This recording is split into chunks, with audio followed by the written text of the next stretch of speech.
Nation, what is up? We are back with another edition of DNVR Rams Live.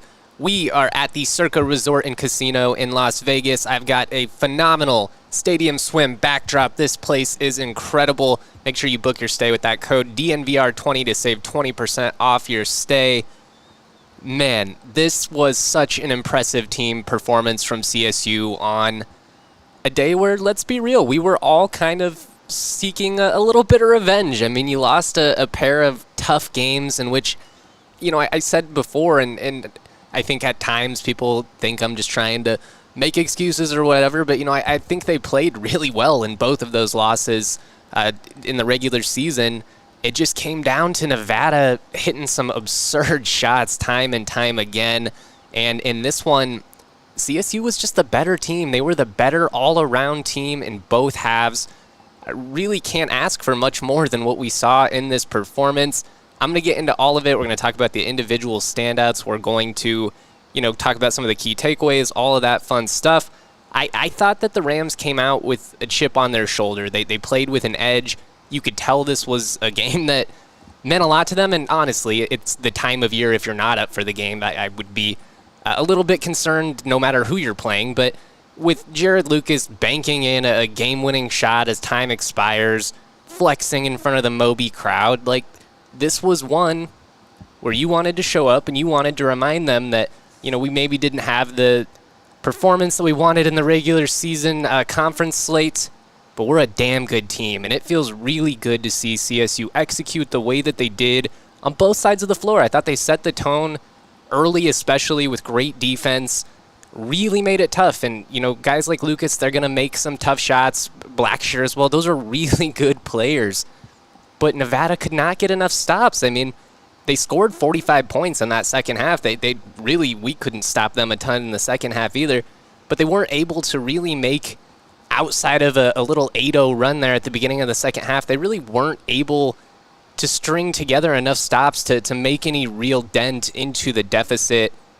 Really, really love what we saw. We're going to talk about all that. I don't know about you guys. I could use a Coors Light right now. I am running on no sleep, just none at all. And sometimes you just need to sit back and chill with an ice-cold Coors Light when you're trying to juggle work, family, life in general. It can feel chaotic. College basketball can feel chaotic. That's why Coors Light helps you find moments to reset and refresh. Whenever you need to hit it, make sure you get an ice-cold Coors Light. It's cold lagered, cold filtered, cold packaged. When it's time for a refresh, just open a Coors Light. It's mountain cold refreshment, crisp and refreshing as the Colorado Rockies. When it's time to chill, Coors Light is the beer I reach for. When you want to hit the reset, grab the beer that's made to chill. Get Coors Light delivered straight to your door with Instacart. All you got to do is go to CoorsLight.com/DNVR. Celebrate responsibly. Coors Brewing Company, Golden, Colorado. I also want to shout out the Premier Members Credit Union. They are the bee's knees, and what's awesome about the Premier Members Credit Union is they're not a bank, so they do things differently, like putting their members first with high savings interest, lower loan rates. They're an organization that serves the community and the Colorado community in particular. With PMCU, you get local branches, friendly tellers, and the tools you need to save smarter, like their new high-yield savings account. Earn 5% APY on your first $2,000 with their reverse tier money market. Whatever your goals, they can help. PMCU is all about creating a better experience for their community. They have the tools to help you save smarter. When you become a new member at PMCU, you're going to get $200. That's awesome. You just got to open a checking account and sign up for e-statements. It's that easy. This will be your best money move yet. Head to becomepremier.com to find out more. All right. First things first, because I don't want to make this whole thing about the officiating or anything like that. It was an ugly game from the Zebras both ways. It felt very similar to that game in Fort Collins where I think there was like 35 personal fouls combined between the two teams in the second half alone. In this one, you've got 50 foul calls. It was just tough. I felt like the officials did a really poor job of feeling the moment. These are veteran, experienced teams. They play physical. They were, you know, really pressuring each other, and I know you're trying to keep the game in check, but it just really made it tough to get any type of flow during certain stretches there. I'll be honest, I thought the Rams benefited from a couple of pretty poor calls early on in the first half, and then it felt like there was an emphasis to kind of get some makeup calls for better or for worse. I don't. Eric Curry was not a good game for him. Certainly hope we do not see him in the NCAA tournament, but was getting his screen time, that is for sure. I want to credit the resilience and the maturity of this group to kind of handle a tough situation there late at the end of the first half. You have a weird spot. I mean, you push the lead to 15 at one point, and then unfortunately, because you can't secure a rebound, they end up getting a 3-point possession after that. CSU, they're trying to make a half-court shot. Zay kind of ran into Davidson, it looked like. Maybe that would have been more of a foul than what he actually got called for. Really weird loose ball situation in which Isaiah, obviously one of the smartest players on the floor, picks up a call you almost never see, a really ticky-tacky call that gives them 3 more free throws at the end of the half there. I mean, that's a 5-point swing. And with the way that Nevada came out in that second half and the 8-0 run, you have the 10-point halftime lead, and then bam, 8-0 run, it's a 2-point game. With the way that the first half finished, I think it would have been really easy to lose your composure and to just kind of have it turn into a game where it was going to be really tight. And again, you got to credit Nevada for never laying down. They never went away up until the very bitter end, and that is a damn good team, man. Jared Lucas, trying to cover him it's a lot like trying to cover Steph Curry, I got to imagine, just in the sense that he never stops moving. I want to give those guys some love because they are really, really good teams, but, the Rams got them back tonight, and it felt good.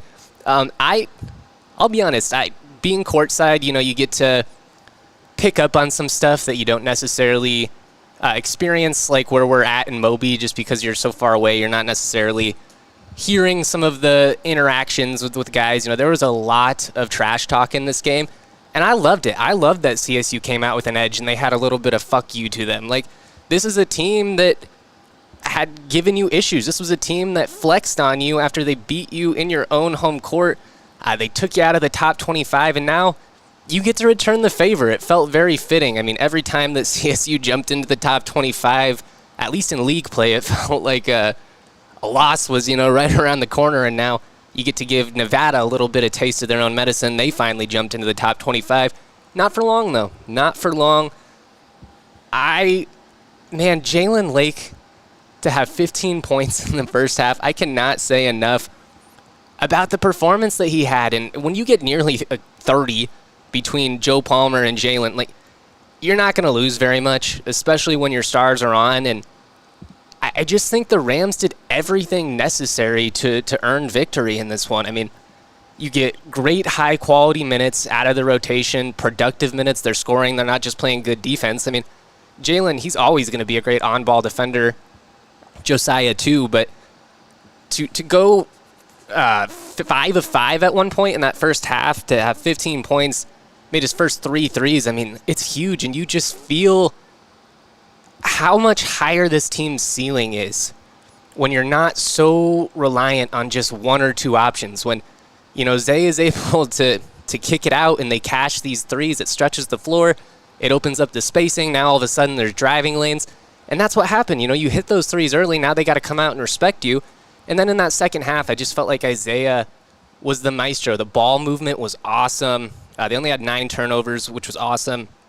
50% from the floor, 35% from 3. All good stuff. You only had 9 turnovers. You forced 15. You created 23 points off of those turnovers. That's winning basketball, as simple as that. It doesn't take a genius to understand that is good. I thought Nique Clifford was as impressive in this game as we've seen all year. And if you listen to the show, I'm a huge fan. The story, to be a local kid, to, be a former top 100 recruit, and to go to CU and just not have it work out, frankly. It just didn't work out. He needed to change his scenery. He signs with the rival, comes, and he's just elevated his game in such a major way. He had 3 blocks. All of them were very loud. 2 steals, and what's impressive was doing that in a game in which it was not very easy to make defensive plays because the refs were calling every little ticky-tacky thing. he did not let it deter him from bringing the physical presence that was necessary to combat a team like Nevada, who's never going to stop moving, who's never going to stop hunting those deep shots for Lucas, or, a guy like Blackshear who can put it on the floor. And I thought Nique really gave all of those guys difficulty when he was on them. And then offensively, he has 14 points, 10 rebounds, 5 assists on 5 of 8 shooting. So to have a game in which you have 14 points, 10 boards, 5 assists, 3 blocks, and 2 steals, like, you're stuffing the stat sheet at that point. You're having a block party, and everybody is invited. Blackshear might have poked the bear a little bit with Nique. Like I said, there was a lot of trash talking, and especially early on in the game, like, those two were John back and forth. Can't repeat any of the things that they were saying for various reasons. But I loved that on a game where he got challenged by some of the best players in the league, Nique took that personally. And, he really refused to lose in this one. And I just can't say enough good things about him. Isaiah Stevens was awesome in this one. He was so smooth in that second half. I just feel like his role as a facilitator, when this offense is functioning at its peak, it's so much fun to watch because you can never speed him up. You can never get him to not be at his own pace. He's always willing to make the right pass. He's always willing, to reward the guy that cuts, to reward the open shooter in the corner or the guy who breaks out in transition. He just does all of the little things right. And I said it on the post-game show last night, like, this was a day where you needed your 2 best players to out-execute their 2 best players. And, statistically speaking, Blackshear, he had 16 points and 6 of 9 from the field. That's a good day. Lucas, 18 points, 5 of 12 from the floor, only 2 of 7 from deep. Like, that's a great defensive showing. And you saw it late. Lucas, he's trying to hit some of those threes at the end to get them back into it. CSU had none of it. They were swarming defensively. They're flying all over. The rotations are great. The switching was effective. At this point, I feel like I don't even remember when we got to have a game that was this much fun. But I honestly think this was the best that CSU has looked since the non-conference slate. Like, I think you got to go back to the CU game, the dominant win over Creighton. It's been a while since we saw them function like this, and maybe this team has just turned a corner. Maybe now is the time we're going to see them kind of put it back together. And it's why I've never lost hope in this group, is that it's possible. That they're capable of doing this, of decisively beating a really good team with pro-level talent. And I've had so much fun this year, but it feels good to be validated to an extent. Like, so many times when this team had their struggles, when people are jumping ship left and right, making jokes, oh, this team's not even that good. Like, oh, do we even care if the coaches leave? And it was just so frustrating to me because when you're losing all these tight games, at some point it becomes really hard for me to argue and tell you you're wrong. But it didn't match what I was watching. Like, the offense, they were still getting good looks. Defensively, I've said it a million times this year that this group has been as good as any CSU team on that end in the last 15, 20 years. So I knew that they could turn a corner. You have the veterans. I mean, your entire starting lineup is 4th, 5th, and 6th-year players. But you got to do it at some point. Like, knowing it's possible and actually going out and doing it are two different things. And in March, with the lights brightest, with an opportunity to really solidify your positioning in terms of NCAA tournament seeding, this team, they're going dancing. We already talked about all that last night. You don't have to worry about that. There's no bad losses you could take at this point that would hurt your resume enough to really impact you, but you could really make a statement here and potentially jump a couple of seed lines if things work out your way. I mean, who knows? So much of this is going to come down to what happens with some of the other conferences, and I'm not even sure what's happening on the New Mexico-Boise State game, so we'll see who the Rams end up playing tomorrow night. It's tough turnaround, obviously. It's a tough spot. We're going to get into all of that. Real quick, I do want to shout out our friends over at Game Time. Game Time, they make it easy to buy tickets. So many things in life are frustrating. So many things in life are inconvenient. Game Time, none of that. They take all of the BS service fees, the last-minute fees that you get hit with so many different sites. They throw all that out the window. The price you see is the price you get. You can get last-minute tickets, flash deals, zone deals. And with their lowest price guarantee, Game Time is going to guarantee that you will have the best deals. If you can find tickets in the same section, same row for cheaper, they'll credit you 110% of the difference. Download the Game Time app, create an account, use that code DNVR for $20 off your first purchase. Terms to apply. Again, create an account, redeem that code DNVR for $20 off. Download Game Time today. Last-minute tickets, lowest prices guaranteed. Shout out to everybody that's locked in with us. I know it's late back home. I know it's been a crazy week with the snow and all that. I hope that everybody is safe out there, that everybody's doing okay, but it makes it a little bit sweeter when you get to sit inside and watch some high-level college basketball. And, of course, I mean, I can't have it any better than I currently do. I'm literally in paradise. Circa Resort and Casino. It's Vegas's first ever adult-only casino resort. They check your IDs at the front, and then you're done. You don't have to show it every time that you want to drink, every time you want to gamble. If you're in there, you're 21. They know that. It's really cool. They've got 7,000 square foot casino with 2 levels, over 1,300 slots, 48 table games with dancing dealers, and, of course, Stadium Swim, which is open 365 days a year. They've got heated pools. They've got cabanas that are heated. It got a little windy last night, but we couldn't tell because we're just chilling in the cabana, watching a little basketball. It's been awesome. If you're coming out to Vegas anytime soon, if you're a Broncos fan, if you're a college basketball fan, you should be if you're listening to this, book your stay with DNVR 20 for 20% off. And the Circa Sportsbook app is available for download in Colorado. Circa Sports bets can be made only while physically located in the state of Colorado. Must be 21 or older. All rights reserved. Circa Sports Colorado encourages you to gamble responsibly. Gambling problem? Call or text 1-800-GAMBLER or visit problemgamblingcolorado.org. All right. I'm going to pull up the Boise State score here. I've been going back and forth on which matchup I would rather have for CSU. I like physically how CSU matches up with New Mexico a little bit better. Just, Dagan Hart, outside of Ledee, I think he's the most physically imposing offensive player in the Mountain West. Obviously, he had a great game in Moby, even with CSU taking that one. New Mexico, they're so athletic. They can get really hot from deep. Dent and Mashburn and House and all those guys. That's a really good backcourt.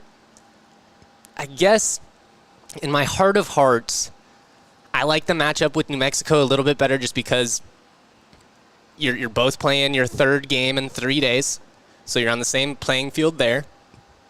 And you have an opportunity to keep the revenge tour going, which is a lot of fun. Like, imagine if that is what this ends up being. You find a way to get the win over Nevada.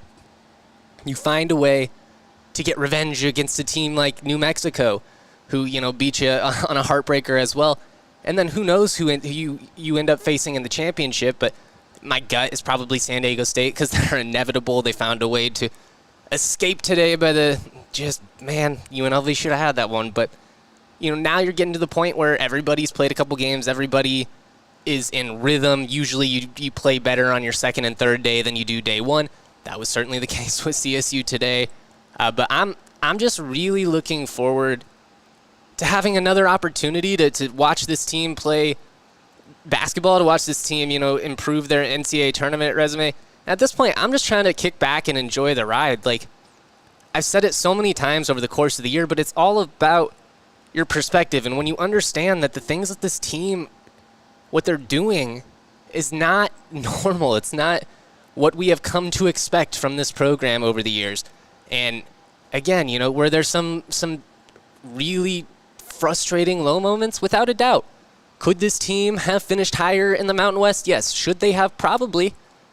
But, I mean, we're looking at a spot where you have teams like San Diego State and CSU who very realistically could be getting like the same type of seed in the NCAA tournament that they just got in the Mountain West tournament, because that's how good this league is. And this win really meant a lot. Like, I think beating a top 25 team like this and decisively, I mean, I know it ends up being a 7-point win, but you're really firmly in control throughout. That makes a lot of noise with the selection committee. People are paying attention right now. You know, I said it kind of jokingly last night that the Pac-12 tournament's right down the road. Nobody really cares because it's like, you know, Arizona, we'll see what happens there. And outside of that, Washington State's a fun story. CU is playing good ball of late. I do think KJ in the tournament would be fun to watch, just purely from a college basketball perspective. The Mountain West is as good as it gets. This is high major basketball. The atmosphere in the arena has been electric, and I think it's bringing the best out of these guys. I think they're really kind of buying into, you know, this is the postseason, this is March, you know, as the saying goes, and they're living up to the moment, and that's what you would want from a team like this. And I said at the beginning of the conference slate when I was still riding high, and, you know, we're talking about, like, why can't they, you know, make a Final Four run and all that. The things to like about CSU, they're very, very translatable to the NCAA tournament. You've got a veteran point guard. You've got an entire veteran roster. You've got great continuity, ball movement. They can win in a variety of styles. And I just think this team has a real chance here, especially, you know, if they can kind of build a little bit more momentum, get a favorable draw. I think they could make some real noise and potentially, you know, do something historic. I don't know. We'll have to see. Again, like, we've got to get through tomorrow before we even worry about stuff like that. It's going to be a really tough spot, just in terms of what this week is going to take out of you, and that's kind of the dilemma that I've been going back and forth with. Ultimately, you want to win this thing. Like, at the end of that's what we're going for. That's what we would love to see.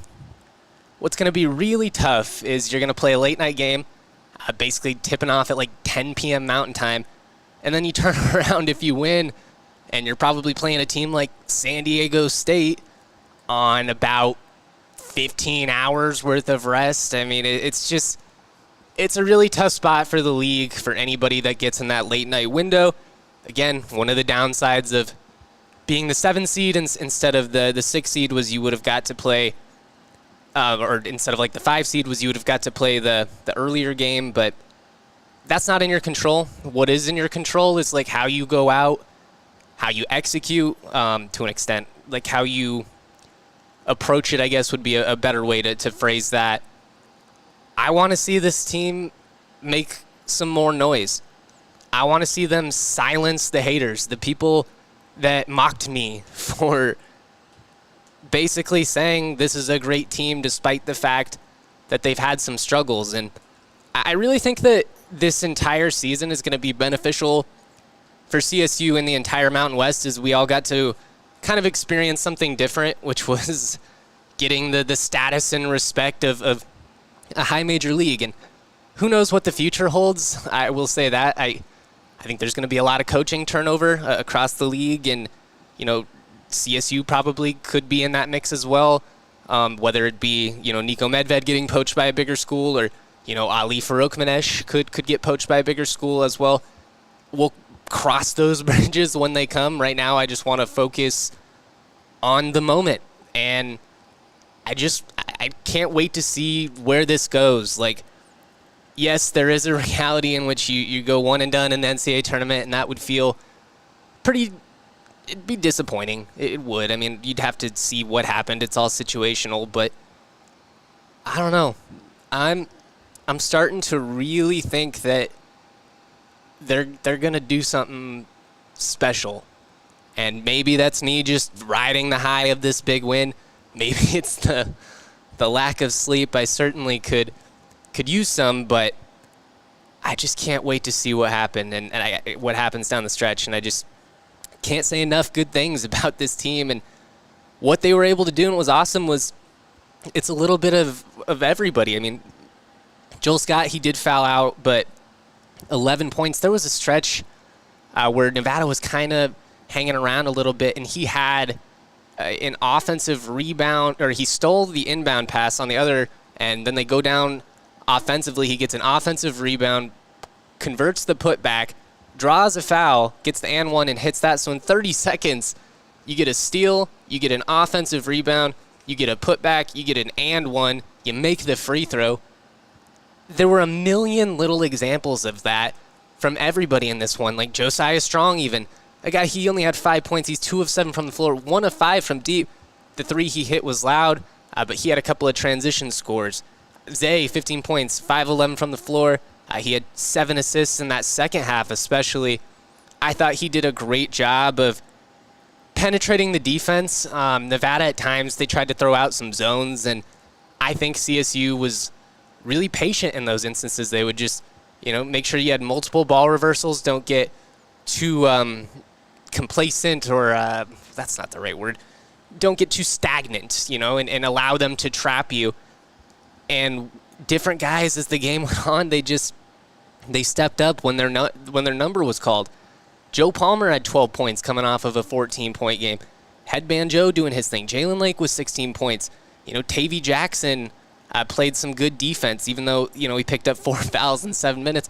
I'm fine with that. One, that's how they're calling it. Two, I thought he came in and he can be a little bit more physical, I think, than some of the other guys out there. Just he's got length and he's quick. Cayenne did not play a ton in this one, only 1 minute.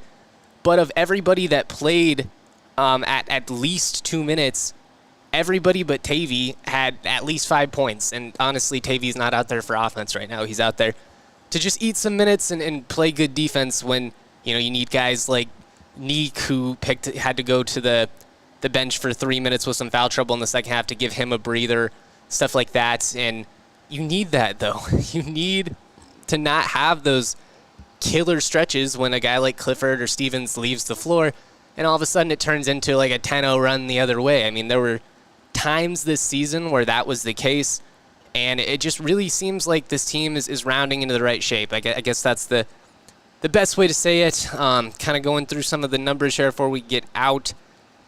You finished +2 on the glass, which was awesome.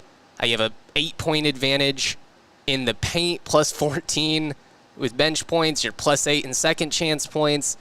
I mean, I'm trying to find something to nitpick here, and it's up 18 assists. You're +7 there. You had more steals than them. Nevada had more blocks, I guess. You would like to hit a few more of your free throws. 22 of 30, only 73%. Second day in a row where you haven't been stellar there, but when the game was on the line, down the stretch, some guys stepped up and hit some big ones, Nique included. Really loved how calm he was in that moment. You could just tell it didn't feel too big for him. It didn't look like he was going to puke or anything. Sometimes when a guy needs to go up and hit a pair, even guys that are good in those moments, you can see it in their eyes. They aren't built for it. Nique proved he's built for it with what he did in this game. Zay, we always knew he was built for it. He did his thing. This was a lot of fun. I cannot wait to see what happens. Looks like New Mexico pulled it out over Boise State. So, yeah, we get the rematch with the Lobos. Does the revenge tour continue? Can you limit how, Jalen Lake, how Jalen House is able to kind of create those big momentum plays? He gets steals, he takes charges, he hits really loud threes. Like, can you limit his impact? Donovan Dent is really good. Him and Toppin, they're young guys. They're really impressive. It feels kind of similar to what I said about Air Force in a sense that, like, they've got a couple of guys they really lean on. This team is so much deeper. It's not a perfect comparison, but I just mean that you can live with one of those guys having a big game. Where it's going to get tough is if, House goes off and then Dent has a big game and you still have to worry about Toppin and Osmeal, and they're a loaded team. But can you just make it a situation where, you kind of limit their capabilities? Don't allow them to get out and run on you. When they're able to dictate the tempo, that team is really overwhelming. I'm excited. I think physically CSU matches up really well. Obviously, both games were good. You could have, maybe even should have won in Albuquerque, won comfortably against them in Moby. Now we get round 3. You know, can the revenge tour continue? We shall see. I'll be going live again tomorrow to preview that game against New Mexico more in depth. I cannot wait. We'll be here at the Circa Resort and Casino in Las Vegas. They have been so awesome to us. I cannot recommend it enough. Book your stay with that code DNVR20, save 20% off. This place is sick. It really is. It's been an awesome night. Thank you to everybody that tuned in to the late night show. We're going to keep it a little bit shorter tonight just because it's so late back home, and the fact that we're going to turn around and preview the New Mexico game tomorrow. But I appreciate all of you guys so much for being locked in with us. Shout out to all the Ram fans that have, been just so supportive when I've ran into you out here. Shout out to my guy Aaron Harris, great CSU fan, great friend of mine. We had a lot of fun last night. I hope we have a lot of fun tomorrow night watching the Rams. Maybe even pull out a dub and reach the championship game. We shall see. Shout out to Alyssa on the sticks, making our entire operation work so seamless. Much love, y'all. Always proud to be. Go Rams. Peace. We all silly like the mayor.